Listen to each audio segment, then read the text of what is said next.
নমস্কাৰ দৰ্শকসকল। ৰজা হৰজাতীয়ে তেওঁৰ সুন্দৰী কন্যা সুকন্যাক কি কাৰণত এজন বৃদ্ধ আৰু অন্ধ মুনিৰ লগত বিয়া দিব লগা হৈছিল? স্বামী অন্ধ আৰু বৃদ্ধ হোৱাৰ বাবে অশ্বিনী কুমাৰে সুকন্যাৰ সৈতে অপকৰ্ম কৰিব খুজি সফল হ'ব পাৰিছিলনে? দেৱৰাজ ইন্দ্ৰই শ্ৰৱণ মুনিৰ ভয়ত কিয় পলায়ন কৰিবলগীয়া হৈছিল? এই আটাইবোৰ ঘটনাক লৈয়েই আজিৰ এই ভিডিঅ'টো আপোনালোকলৈ আগবঢ়াইছোঁ। দেৱতাসকলৰ ভিতৰত অন্যতম এজন প্ৰসিদ্ধ দেৱতা হ'ল সূৰ্য দেৱতা। সূৰ্যৰ আন এটা নাম হৈছে বিৱস্বান। সূৰ্যদেৱ বা বিৱস্বানৰ পুত্ৰৰ নাম হ'ল বৈৱস্বত মনু। সেই বৈৱস্বত মনুৰ পুত্ৰ ইক্ষ্বাকু। তেওঁ সূৰ্যবংশৰ বৃদ্ধি কৰিছিল। ইক্ষ্বাকুৰ পাছত বৈৱস্বত মনুৰ পুনৰ 9জন পুত্ৰৰ জন্ম হয়। তেওঁলোকৰ ভিতৰত এজন পুত্ৰৰ নাম আছিল ৰজা হৰজাতী। ৰজা হৰজাতীৰ অনাৰ্ত নামৰ এজন প্ৰসিদ্ধ পুত্ৰ আৰু সুকন্যা নামৰ এগৰাকী পৰমা সুন্দৰী কন্যা সন্তান জন্ম লাভ কৰিছিল। ৰজা হৰজাতীৰ 4000 ৰাণী আছিল। সেই ৰাণীবোৰৰ প্ৰত্যেকেই ৰাজকুমাৰী আছিল আৰু পৰমা সুন্দৰী আছিল। ইমানবোৰ ৰাণীৰ ভিতৰত মাত্ৰ এজনী ৰাণীৰ গৰ্ভত পৰমা সুন্দৰী সুকন্যাৰ জন্ম হয়। সেইবাবে ৰজা আৰু ৰাণীবোৰে সুকন্যাক বৰ মৰম কৰিছিল। এদিনাখন ৰজাই ৰাণীসকলৰ লগত মানস সৰোবৰ হ্ৰদ চাবলৈ গৈছিল। তেওঁলোকৰ লগত বহু সৈন্য সামন্ত আৰু ৰাজকুমাৰী সুকন্যায়ো বান্ধৱীৰ সৈতে সেই হ্ৰদ চাবলৈ গৈছিল। মানস সৰোবৰ হ্ৰদ হৈছে অতি পবিত্ৰ হ্ৰদ আৰু হ্ৰদৰ চৌপাশৰ পৰিৱেশ আছিল অতি মনোমোহা। সেই হ্ৰদৰ চাৰিওফালে বিভিন্ন ফল-মূলৰ গছ আৰু বিভিন্ন ফুলৰ গছ আছিল। হ্ৰদৰ পানীত ফুলি আছিল পদুম ফুল আৰু নানা ধৰণৰ ৰং বিৰঙৰ চৰাই সেই পানীত সাঁতুৰি আছিল। সেই হ্ৰদৰ ওচৰতে আছিল শ্ৰৱণ মুনিৰ আশ্ৰম। হ্ৰদ চোৱাৰ পাছত ৰজাই শ্ৰৱণ মুনিৰ আশ্ৰমত প্ৰৱেশ কৰিলে। মুনিয়ে আশ্ৰমখন অতি সুন্দৰকৈ গঢ়ি তুলিছিল। ৰজাৰ লগতে সকলোৱে আশ্ৰমৰ সৌন্দৰ্য উপভোগ কৰি আপোন পাহৰা হ'ল। আশ্ৰমৰ সৌন্দৰ্য উপভোগ কৰি কৰি ৰাজকুমাৰী সুকন্যাই বান্ধৱীবোৰৰ লগত ৰজা ৰাণী আৰু সৈন্যসকলৰ পৰা বহু দূৰলৈ আঁতৰি গৈছিল। সেই ঠাইত এডাল গছৰ ওচৰত এটা মন্দিৰ আছিল। মন্দিৰৰ ওচৰত এডাল গছৰ তলত শ্ৰৱণ মুনিয়ে বহু বছৰ ধৰি তপস্যাত মগ্ন হৈ আছিল, যাৰ ফলত তেওঁৰ গাত উই পৰুৱাই উই হাফলো কৰিছিল। তেওঁৰ মাত্ৰ চকু দুটাহে দেখা গৈছিল, বাকী গোটেই দেহটো উই হাফলোৰ মাজত পোত খাই আছিল। ৰাজকুমাৰী সুকন্যাই বান্ধৱীৰ লগত সেই উই হাফলোৰ ওচৰলৈ গৈ দেখিলে যে তাত দুটা উজ্জ্বল বস্তু জিলিকি আছে। তাকে দেখি তেওঁলোক আচৰিত হ'ল। চঞ্চলবশতঃ গাভৰু ৰাজকুমাৰীয়ে এডাল ডাঙৰ কাঁইটেৰে সেই উজ্জ্বল বস্তুত জোৰকৈ খোজ মাৰি দিলে। লগে লগে সেই উজ্জ্বল বস্তুৰ পৰা ধাৰাসাৰ তেজ ওলাব ধৰিলে। সেই উজ্জ্বল বস্তু দুটা আন একো নাছিল, সেয়া আছিল শ্ৰৱণ মুনিৰ চকু। চকুত আঘাত পোৱা মাত্ৰকে মুনিৰ ধ্যানভংগ হ'ল। যন্ত্ৰণাত কাতৰ মুনিৰ দেহ কঁপিব ধৰিলে। লগে লগে উই হাফলোত ভূমিকম্পৰ দৰে জোকাৰণিৰ সৃষ্টি হ'ল। ৰাজকুমাৰীয়ে একো বুজিব নোৱাৰি বান্ধৱীবোৰৰ সৈতে ভয়তে পিতৃৰ ওচৰলৈ দৌৰি গ'ল আৰু সমগ্ৰ ঘটনা বিৱৰি ক'লে। পুত্ৰীৰ কথা শুনি ৰজা ৰাণীৰ লগতে সৈন্য সামন্তবোৰেও বৰ ভয় খালে, কাৰণ তপস্যা ভংগ হোৱাৰ বাবে মুনিয়ে নিশ্চয় ক্ৰোধিত হৈ পৰিব আৰু সকলোকে অভিশাপ দি ভস্মীভূত কৰিব। এই কথা ভাবি ভয়তে সকলোৰে দেহত কঁপনি উঠিব ধৰিলে। ৰজা হৰজাতীয়ে তৎক্ষণাৎ মন্ত্ৰীসকলৰ সৈতে সেই স্থানলৈ গৈ উই হাফলোৰ মাজৰ পৰা মুনিক উদ্ধাৰ কৰিলে। মুনিৰ দেহটো শুকাই ক্ষীণাই গৈছে।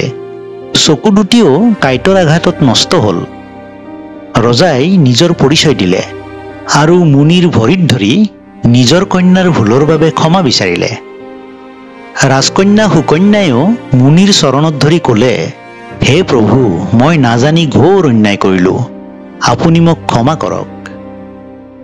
ৰজা আৰু সুকন্যাৰ কথা শুনি পৰম জ্ঞানী শ্ৰৱণ মুনিয়ে ক্ৰোধ পৰিহাৰ কৰি ৰজাক ক'লে, হে ৰজা হৰজাতী, মই বৃদ্ধ। বহু বছৰ তপস্যা কৰাত মোৰ দেহৰ শক্তি হেৰুৱাইছোঁ, তাতে আকৌ এতিয়া মই দৃষ্টিশক্তিও হেৰুৱালোঁ। এতিয়া মোক কোনে সেৱা শুশ্ৰূষা কৰিব কোৱাচোন? মুনিৰ কথা শুনি ৰজা হৰজাতীয়ে ক'লে, হে মুনিশ্ৰেষ্ঠ, আপুনি কোনো চিন্তা নকৰিব। মই আপোনাৰ সেৱা শুশ্ৰূষাৰ বাবে একাধিক দাস-দাসী নিয়োগ কৰিম। তেওঁলোকে আপোনাৰ সেৱা শুশ্ৰূষা কৰিব। ইয়াৰ বাহিৰেও মই নিতেও আপোনাৰ খা খবৰ ৰাখিম। ৰজাৰ কথা শুনি শ্ৰৱণ মুনিয়ে ক'লে, হে ৰজা, মই অন্ধ হলো। মোৰ সেৱা শুশ্ৰূষা কৰিবলৈ তোমাৰ দাস-দাসী উপযুক্ত নহ'ব। মোৰ পত্নীহে মোৰ সেৱা শুশ্ৰূষাৰ উপযুক্ত পাত্ৰী হ'ব। হে ৰজা, তোমাৰ কন্যাই মোৰ চকু অন্ধ কৰিলে, গতিকে তেওঁৱেই মোৰ সেৱা শুশ্ৰূষা কৰক। তুমি তোমাৰ কন্যাক মোলৈ বিয়া দিয়া, সেয়াই তেওঁৰ চঞ্চলতাৰ শাস্তি হওক। মোক পীড়া কৰাৰ বাবে তোমালোকে শাৰীৰিক পীড়া ভোগ কৰিছা। মোৰ লগত তোমাৰ কন্যাক বিয়া দিলেহে তোমালোকৰ দৈহিক পীড়া নাইকিয়া হ'ব। মুনিৰ কথা শুনি ৰজা বৰ চিন্তিত হ'ল। শ্ৰৱণ মুনি অতি বৃদ্ধ, তাতে আকৌ অন্ধ হ'ল। সেই মুনিৰ লগত ৰূপৱতী যুৱতী ৰাজকুমাৰীক কেনেকৈ বিয়া পাতি দিব? নিদিলে মুনিৰ অভিশাপত মহা অনৰ্থ ঘটিব। ৰজাই মুনিক ক'লে, হে মুনিশ্ৰেষ্ঠ, তপস্বীসকলে ক্ৰোধ কৰা অনুচিত। মোৰ কন্যা সুকন্যাই নাজানিহে আপোনাক অন্ধ কৰিলে। আপুনি বয়সত মোৰ পিতৃতুল্য। এনেস্থলত আপুনি মোৰ কন্যাক বিবাহ কৰাবলৈ ইচ্ছা কৰি অন্যায় নকৰিব। ৰজাৰ কথা শুনি শ্ৰৱণ মুনিয়ে ক'লে, মোৰ তপনুস্থানত একমাত্ৰ তোমাৰ কন্যাহে উপযুক্ত হ'ব। গতিকে তুমি তেওঁক মোলৈ বিয়া দিয়া। ইয়াৰ বাহিৰে মোক আন একো নালাগে। সুকন্যাই এইবোৰ কথা শুনি পিতৃ হৰজাতীক দূৰলৈ মাতি নি ক'লে, হে পিতৃদেৱতা, মই যি ভুল কৰিলো তাৰ প্ৰায়শ্চিত্ত কৰিবৰ বাবে মোক মুনিলৈ বিয়া দিয়ক। মই মুনিক স্বামীৰূপে পালে সন্তোষ লাভ কৰিম। আপুনি কোনো চিন্তা নকৰিব। মই ভক্তিভাৱে বৃদ্ধ আৰু অন্ধ শ্ৰৱণ মুনিৰ সেৱা শুশ্ৰূষা কৰিম। ৰজা হৰজাতীয়ে জীয়েক সুকন্যাৰ কথা শুনি আৰু মুনিৰ অভিশাপৰ পৰা ৰক্ষা পাবলৈ সুকন্যাক শ্ৰৱণ মুনিৰ লগত বিয়া দিলে। সুকন্যাক বিবাহ কৰোৱাৰ পাছত মুনিয়ে সন্তোষ লাভ কৰিলে। লগে লগে ৰজা হৰজাতীৰ সৈন্য সামন্ত আৰু পৰিয়ালবৰ্গই মুনিৰ কাৰণে ভোগ কৰা দৈহিক পীড়া তৎক্ষণাৎ নাইকিয়া হ'ল। বিবাহৰ পিছত ৰজা, তেওঁৰ ৰাণীবোৰ, মন্ত্ৰীসকল আৰু সৈন্য সামন্তই দুখমনেৰে ৰাজধানীলৈ উভতিল। ইপিনে আনন্দমনে সুকন্যাই স্বামীৰ সেৱা শুশ্ৰূষা কৰি দিন কটাবলৈ ধৰিলে। পতিব্ৰতা সুকন্যাই শ্ৰৱণ মুনিক সকলো কৰ্মত সহায় কৰি দিছিল। তেওঁক পত্নীৰূপে লাভ কৰি শ্ৰৱণ মুনিয়েও মহাসুখেৰে দিন কটাবলৈ ধৰিলে। এদিনাখন সূৰ্যৰ পুত্ৰ অশ্বিনী কুমাৰ দুজনে পৃথিৱী ভ্ৰমণ কৰি শ্ৰৱণ মুনিৰ আশ্ৰম পাইছিল। সেই সময়ত সুকন্যাই আশ্ৰমৰ কাষতে থকা এটি সৰোবৰত স্নান কৰি আছিল। অশ্বিনী কুমাৰ দ্বয়ে অতি ৰূপৱতী সুকন্যাক দেখি তেওঁৰ ওচৰলৈ আহি সুধিলে, হে সুন্দৰী, তুমি কাৰ কন্যা? তোমাৰ স্বামী কোন? কি কাৰণে তুমি অকলে এই সৰোবৰত স্নান কৰি আছা? হে সুন্দৰী, তোমাৰ ৰূপ যৌৱন সাক্ষাৎ লক্ষ্মীৰ দৰে। তোমাক দেখাত ৰাজকন্যা বা অপেশ্বৰী যেন লাগিছে। তুমি সৰগৰ দেৱীসকলৰ ৰূপ যৌৱনকো পৰাজিত কৰিছা। হে সুন্দৰী, এতিয়া তোমাৰ পিতৃ-মাতৃ অথবা তোমাৰ স্বামী ক'ত আছে? পৰম ৰূপৱতী ৰাজকুমাৰী সুকন্যাই অশ্বিনী কুমাৰ দ্বয়ৰ কথাত বৰ লাজ পালে। তেওঁ লাজ লাজকৈ ক'লে, মই হৰজাতী ৰজাৰ কন্যা আৰু শ্ৰৱণ মুনিৰ পত্নী। মোৰ পিতৃয়ে মোৰ ইচ্ছাত শ্ৰৱণ মুনিলৈ বিয়া দিছে। হে দেৱদ্বয়, মোৰ পৰম তপস্বী স্বামী অলৰ বৃদ্ধ আৰু অন্ধ। সেইবাবে মই দিনে নিশাই তেওঁৰ সেৱা শুশ্ৰূষা কৰি তেওঁৰ আশ্ৰমত মহা আনন্দে বাস কৰি আছো। আপোনালোক কোন দেৱতা? আপোনালোকে কিয় ইয়ালৈ আহিছে? মোৰ স্বামী এতিয়া আশ্ৰমতে আছে। আপোনালোকে আশ্ৰমলৈ গৈ মোৰ স্বামীক দৰ্শন কৰক। অশ্বিনী কুমাৰ দুজনাই সুকন্যাৰ কথা শুনি আচৰিত হৈ সুধিলে, হে সুন্দৰী, তুমি এই ভৰযৌৱনত এজন বৃদ্ধ আৰু অন্ধ স্বামী বৰণ কৰি সুশান্তি লাভ কৰিব পাৰিছা জানো? তুমি ৰাজকুমাৰী হৈ এনেদৰে এজন অক্ষম স্বামীৰ লগত বাস কৰি ভুল কৰিছা। এই যৌৱন কালত কোনো যুৱতীয়ে অসমৰ্থ স্বামী গ্ৰহণ নকৰে। তোমাৰ দৰে অতুলনীয় ৰূপৱতী যুৱতী নাৰী আমি স্বৰ্গধামতো দেখা নাই। বিধাতা বৰ নিষ্ঠুৰ যেন লাগিছে। নহলেনো তুমি এই ভৰযৌৱনত বৃদ্ধ আৰু অন্ধ স্বামী লাভ কৰিব লাগেনে? তোমাক দেখি আমাৰ মনত বৰ দুখ লাগিছে। সেয়েহে তুমি অকাৰণত তোমাৰ ৰূপ যৌৱন বিনষ্ট নকৰিবা। তুমি ইচ্ছা কৰিলে আমাৰ দুজনৰ কোনো এজনক স্বামী বৰণ কৰিব পাৰা। আমি সূৰ্যদেৱৰ পুত্ৰ। আমাক সকলোৱে দেৱবৈদ্য অশ্বিনী কুমাৰ বুলি জানে। বৃদ্ধ আৰু অন্ধ স্বামীৰ লগত তুমি যে কোনোমতে শান্তি লাভ কৰিব পৰা নাই, আমি সেই কথা ভালদৰে উপলব্ধি কৰিছোঁ। এনেদৰে বিভিন্ন কথা কৈ অশ্বিনী কুমাৰ দ্বয়ে সুকন্যাৰ মন বিচলিত কৰিব বিচাৰিলে আৰু তেওঁলোকে লাহে লাহে সুকন্যাৰ ওচৰ চাপিব খুজিলে। ইয়াকে দেখি ৰাজকুমাৰী সুকন্যাই অশ্বিনী কুমাৰ দ্বয়ক ভয় আৰু লাজ ভাৱেৰে ক'লে, হে সূৰ্যপুত্ৰ অশ্বিনী কুমাৰ দ্বয়, যিহেতু আপোনালোক দেৱতা, বিশেষকৈ আপোনালোক সূৰ্যদেৱৰ পুত্ৰ, সৰ্বজ্ঞানী আৰু সকলো দেৱতাৰ আদৰণীয়, সেইহেতু আপোনালোকৰ মুখত এনে কথা শোভা নাপায়। মই ধৰ্মশীলা পতিব্ৰতা নাৰী, মোক আপোনালোকে এনেবোৰ কথা কৈ মোৰ মনত অশান্তি প্ৰদান কৰা উচিত হোৱা নাই।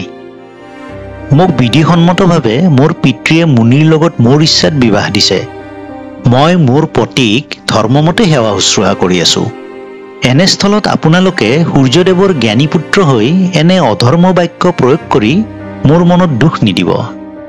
মই স্বামীৰ বাহিৰে আন পুৰুষৰ কথা ভাবিব নোৱাৰোঁ। সতী নাৰীয়ে স্বামীৰ বাহিৰে অন্য পুৰুষৰ লগত দৈহিক সম্পৰ্ক কৰাৰ কথা মই কতো শুনা নাই। গতিকে মই আপোনালোকৰ কথাত কোনোমতে মান্তি হ'ব নোৱাৰিম। আপোনালোক যলৈ যাব আহিছে তালৈকে গমন কৰক। বলাৎকাৰ কৰিলে অথবা মোৰ মনত অশান্তি দিলে মই আপোনালোকক অভিশাপ দিবলৈ বাধ্য হ'ম। এই কথা শুনি আৰু সুকন্যাৰ মনৰ দৃঢ়তা দেখি অভিশাপৰ ভয়ত অশ্বিনী কুমাৰ দ্বয়ে ক'লে, হে ৰাজকন্যা, তোমাৰ সতীত্বৰ ধৰ্মৰ প্ৰতি আমি মুগ্ধ হৈছোঁ। তুমি কি বৰ লাগে কোৱা, আমি তোমাক তোমাৰ মনে বিচৰা বৰ প্ৰদান কৰিম। হে সতী, মনত ৰাখিবা, আমি সৰ্বশ্ৰেষ্ঠ দেৱবৈদ্য। আমি তোমাৰ স্বামীক নিমিষতে দৃষ্টিদান কৰিব পাৰিম আৰু যুৱক কৰিব পাৰিম। আমি তোমাৰ স্বামীক আমাৰ সমান একে ৰূপ যৌৱন প্ৰাপ্ত কৰিম। তেতিয়া কিন্তু তুমি আমি তিনিজনৰ মাজৰ পৰা সতীত্ব ধৰ্মৰ দ্বাৰা তোমাৰ স্বামীক চিনি উলিয়াব লাগিব। আমি তোমাৰ বুদ্ধি আৰু সতীত্বৰ পৰিচয় পাবলৈ এই কৰ্ম কৰিম। অশ্বিনী কুমাৰ দ্বয়ৰ কথা শুনি সুকন্যাই তৎক্ষণাৎ স্বামী শ্ৰৱণৰ ওচৰলৈ গৈ সেই কথা বিৱৰি ক'লে। তেতিয়া মুনিয়ে ক'লে, তুমি এতিয়াই অশ্বিনী কুমাৰৰ ওচৰলৈ গৈ তেওঁলোকৰ কথা মানি লোৱা। লগতে তুমি একান্ত ভক্তিভাৱে দেৱী ভগৱতীক ধ্যান কৰিবা। তেওঁ তোমাৰ মনৰ কামনা পূৰণ কৰিব। মুনিৰ কথামতে সুকন্যাই অশ্বিনী কুমাৰ দ্বয়ৰ ওচৰলৈ গৈ ক'লে, হে দেৱশ্ৰেষ্ঠ অশ্বিনী কুমাৰ দ্বয়, আপোনালোকে মোৰ স্বামীক দৃষ্টিদান কৰি আপোনালোকৰ দৰে সুন্দৰ যুৱক কৰক। মই সতীত্ব ধৰ্মৰ জৰিয়তে আপোনালোক তিনিওজনৰ মাজৰ পৰা মোৰ স্বামীক চিনাক্ত কৰিম। সুকন্যাৰ কথা শুনি অশ্বিনী কুমাৰ দ্বয়ে সুকন্যাক শ্ৰৱণমুনি সৰোবৰৰ পাৰলৈ আনিবলৈ দিলে। সেইমতে সুকন্যাই স্বামীক লগত লৈ সৰোবৰৰ পাৰলৈ আহিল। তেতিয়া অশ্বিনী কুমাৰ দুজনে মুনিৰ সৈতে সৰোবৰৰ পানীত ডুব মাৰি পাৰলৈ উঠি আহিল। কি আচৰিত ঘটনা! তিনিওজনৰ ৰূপ একে, পিন্ধা বস্ত্ৰ একে আৰু কাণত দিব্যকুণ্ডল একেধৰণৰ। তিনিজনে একেলগে আহি সুকন্যাক ক'লে, হে ৰাজকুমাৰী, আমাৰ এই তিনিজনৰ ভিতৰত এজন তোমাৰ স্বামী। তুমি তেওঁক বৰণ কৰা অথবা আমাৰ যিকোনো এজনক বৰণ কৰিব পাৰা। তিনিজনৰ একে ৰূপ, একে বয়স, একে সাজপাৰ হোৱাত সুকন্যা আচৰিত হ'ল। তেওঁলোকৰ মাজৰ পৰা তেওঁৰ স্বামী শ্ৰৱণক চিনি উলিওৱা অসম্ভৱ হ'ল। তেওঁ তেতিয়া একান্ত মনে দেৱী ভগৱতীক স্মৰণ কৰি ধ্যান কৰিব ধৰিলে। দেৱী ভগৱতীয়ে সুকন্যাৰ প্ৰাৰ্থনাত সন্তুষ্ট হৈ সুকন্যাৰ মনত সুবুদ্ধি প্ৰদান কৰিলে। তেওঁ তৎক্ষণাৎ সুকন্যাৰ হৃদয়ত পবিত্ৰ জ্ঞান দান কৰিলে। তেতিয়া সুকন্যাই অশ্বিনী কুমাৰ দ্বয় আৰু স্বামীৰ ৰূপ একে হ'লেও নিৰ্ভুলভাৱে নিজ স্বামীক চিনাক্ত কৰিলে আৰু স্বামী বৰণ কৰিলে। দেৱী ভগৱতীৰ আশীৰ্বাদত সুকন্যাই নিজৰ স্বামীক চিনাক্ত কৰাত অশ্বিনী কুমাৰ দুজনে আনন্দিত হ'ল আৰু তেওঁলোকে শ্ৰৱণমুনিক সেৱা জনাই দেৱলোকলৈ যাবলৈ ওলাল। তেতিয়া মহা তেজস্বী শ্ৰৱণমুনিয়ে অশ্বিনী কুমাৰ দ্বয়ক ক'লে, হে দেৱবৈদ্য, হে সূৰ্যৰ পুত্ৰ, আপোনালোকে মোৰ মহৎ উপকাৰ সাধন কৰিলে। মোৰ বৃদ্ধ আৰু ৰুগ্ন দেহ যুৱদেহত পৰিণত কৰিলে। মোৰ চকুৰ দৃষ্টিশক্তি প্ৰদান কৰিলে। মই এতিয়াৰ পৰা মোৰ পতিব্ৰতা পত্নী সুকন্যাৰ লগত আনন্দ মনে বৈবাহিক জীৱন যাপন কৰিব পাৰিম। আপোনালোকে যিহেতু মোৰ মহৎ উপকাৰ সাধন কৰিলে, ময়ো আপোনালোকৰ কিঞ্চিত উপকাৰ কৰিব বিচাৰোঁ। দয়া কৰি কওকচোন মই কি কৰিলে আপোনালোক উপকৃত হ'ব। শ্ৰৱণ মুনিৰ কথা শুনি অশ্বিনী কুমাৰ দুজনে উভয়ে আলোচনা কৰি ক'লে, হে মুনিবৰ, আমি পিতৃৰ বাবে আমি বিচৰা সকলো বস্তু পাইছোঁ। পিতৃৰ বাবে আমাৰ মনৰ অভিলাষো পূৰণ হৈছে, কিন্তু আমি দেৱতাসকলৰ লগত একেলগে সোমৰস পান কৰিব পৰা নাই। ভগৱান ব্ৰহ্মদেৱে যজ্ঞ কৰাৰ সময়ত আমাক বৈদ্য বুলি জ্ঞান কৰি দেৱৰাজ ইন্দ্ৰই আমাক সোমৰস গ্ৰহণ কৰিব দিয়া নাছিল। তেতিয়াৰ পৰা আমি যজ্ঞত সোমৰস পান কৰাৰ পৰা বঞ্চিত হৈ আছো। আপুনি যদি পাৰে দেৱতাসকলৰ লগত যজ্ঞত আমাকো সোমৰস পান কৰিব পৰা কৰি দিয়ক। ইয়াৰ বাহিৰে আমাৰ একো অভাৱ নাই। আমি সোমৰস পান কৰিব পাৰিলেই পৰম সন্তোষ লাভ কৰিম। আমি সোমৰসৰ সোৱাদেই পোৱা নাই, গতিকে সেই সোৱাদ পালে আপোনাক ধন্যবাদ জ্ঞাপন কৰিম। শ্ৰৱণ মুনিয়ে তেতিয়া ক'লে, পৰম ধাৰ্মিক ৰজা হৰ্যাতীয়ে যজ্ঞ কৰিলে মই আপোনালোকক দেৱৰাজ ইন্দ্ৰৰ লগতে সোমৰস পান কৰাম। মুনিৰ কথা শুনি অশ্বিনী কুমাৰদ্বয়ে মুনিক প্ৰণাম জনাই নিজ ধামলৈ গমন কৰিলে। ইপিনে শ্ৰৱণ মুনিয়ে পত্নীক লগত লৈ নিজ আশ্ৰমলৈ গ'ল। জোৱায়েক শ্ৰৱণ মুনিয়ে অশ্বিনী কুমাৰৰ কৃপাত পুনৰ দৃষ্টিশক্তি আৰু যৌৱন অৱস্থা ঘূৰাই পোৱা বুলি খবৰ পাই ৰজা হৰ্যাতী বৰ আনন্দিত হ'ল। ৰজা হৰ্যাতীয়ে শ্ৰৱণ মুনিৰ পৰামৰ্শ অনুসৰি হোমযজ্ঞৰ আয়োজন কৰিলে, কাৰণ এই হোমযজ্ঞতেই শ্ৰৱণ মুনিয়ে অশ্বিনী কুমাৰদ্বয়ক সোমৰস পান কৰোৱাৰ কথা। এই যজ্ঞৰ প্ৰধান পুৰোহিত আছিল শ্ৰৱণ মুনি। আন আন দেৱ-দেৱতাৰ লগতে দেৱৰাজ ইন্দ্ৰকো এই যজ্ঞলৈ আমন্ত্ৰণ জনোৱা হ'ল। যজ্ঞত উপস্থিত হৈ অশ্বিনী কুমাৰদ্বয়ক দেখি ইন্দ্ৰ ক্ৰোধিত হৈ পৰিল। ইন্দ্ৰই ক্ৰোধেৰে ক'বলৈ ধৰিলে, অশ্বিনী কুমাৰ এই যজ্ঞলৈ কিয় আহিছে? তেওঁলোক বৈদ্যহে, গতিকে হোমযজ্ঞত তেওঁলোকে কেনেকৈ সোমৰস পান কৰিব? তেওঁলোকৰ বাবে সোমৰস পান কৰা নিষিদ্ধ। এই কথা শুনি শ্ৰৱণ মুনিয়ে ক'লে, হে দেৱৰাজ ইন্দ্ৰ, সূৰ্যপুত্ৰ অশ্বিনী কুমাৰদ্বয়ে কি কাৰণে সোমৰস পান কৰিব নোৱাৰে কোৱা? তেওঁলোক জানো বৰ্ণশংকৰ? তেওঁলোকে সূৰ্যৰ পত্নীৰ গৰ্ভৰ পৰা জন্ম লাভ কৰিছে, গতিকে এওঁলোকো আন দেৱতাৰ সমতুল্য। এই বুলি কৈ শ্ৰৱণ মুনিয়ে সোমৰসৰ পাত্ৰটো অশ্বিনী কুমাৰৰ পিনে আগবঢ়াই দিলে আৰু ক'লে, এই দুজন দেৱতাক মই সোমৰস পান কৰাবলৈ প্ৰতিজ্ঞা কৰিছো যেতিয়া মই মোৰ প্ৰতিজ্ঞা পালন কৰিমেই। মুনিৰ এনেকুৱা কথা শুনি ইন্দ্ৰ ক্ৰোধিত হ'ল আৰু ক'লে, হে ভৃগুনন্দন, আপুনি অশ্বিনী কুমাৰক সোমৰস পান কৰিব নিদিব। দিলে মই আপোনাক বধ কৰিম। মুনিয়ে ইন্দ্ৰৰ প্ৰতি কোনো ভয় নকৰি অশ্বিনী কুমাৰদ্বয়ক সোমৰস পান কৰিব দিলে। তেতিয়া তেওঁলোকে সোমৰস পান কৰিলে। ইয়াকে দেখি ইন্দ্ৰই মুনিক বধ কৰিবলৈ বজ্ৰ নিক্ষেপ কৰিলে। শ্ৰৱণ মুনিয়ে তপবলৰ প্ৰভাৱত সেই বজ্ৰ আধা বাটতেই ৰাখি থলে আৰু তেওঁ ইন্দ্ৰক বধ কৰিবলৈ যজ্ঞৰ অগ্নিকুণ্ডত মন্ত্ৰ উচ্চাৰণ কৰি আহুতি প্ৰদান কৰিলে। মন্ত্ৰৰ প্ৰভাৱত অগ্নিকুণ্ডৰ পৰা মদ নামৰ এটা ভয়ানক দৈত্যৰ উৎপত্তি হ'ল। শ্ৰৱণ মুনিৰ নিৰ্দেশত এই দৈত্যই ইন্দ্ৰক বধ কৰিবলৈ খেদি গ'ল। ইন্দ্ৰই মদ দৈত্যক বধ কৰিবলৈ সহস্ৰ বজ্ৰ নিক্ষেপ কৰিলে যদিও দৈত্যৰ ওপৰত এইবোৰৰ একো প্ৰভাৱ নপৰিল। তাকে দেখি ইন্দ্ৰই ভয়তে পলাই গৈ গুৰু বৃহস্পতিৰ শৰণাপন্ন হ'ল। তেতিয়া বৃহস্পতিয়ে ক'লে, হে ইন্দ্ৰ, যজ্ঞকুণ্ডৰ পৰা উৎপত্তি হোৱা সেই মদ দৈত্যক বধ কৰাৰ ক্ষমতা কাৰোৱেই নাই, গতিকে তুমি অতি শীঘ্ৰে শ্ৰৱণ মুনিৰ চৰণত ধৰি ক্ষমা প্ৰাৰ্থনা কৰা, নহ'লে তোমাৰ ধ্বংস নিশ্চিত। বৃহস্পতিৰ কথা শুনি অসুৰৰ ভয়ত ইন্দ্ৰই শ্ৰৱণ মুনিৰ চৰণত ধৰি প্ৰাৰ্থনা কৰি ক'লে, হে মুনিবৰ, মোক ক্ষমা কৰক। মই আপোনাৰ বিৰোধিতা কৰি মহাভুল কৰিলোঁ। আজিৰ পৰা অশ্বিনী কুমাৰদ্বয়ে সোমৰস পান কৰাৰ অধিকাৰী হ'ব।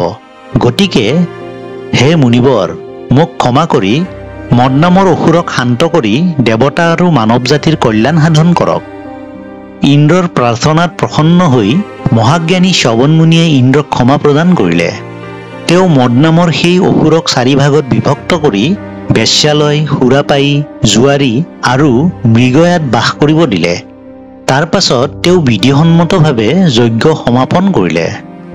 যজ্ঞৰ শেষত ৰজা হৰ্যাতীৰ লগতে সকলো নিমন্ত্ৰিত অতিথি নিজ নিজ গৃহলৈ গমন কৰিলে আৰু যুৱক শ্ৰৱণ মুনিয়ে সুকন্যাৰ সৈতে আনন্দ মনেৰে দিন কটাবলৈ ধৰিলে।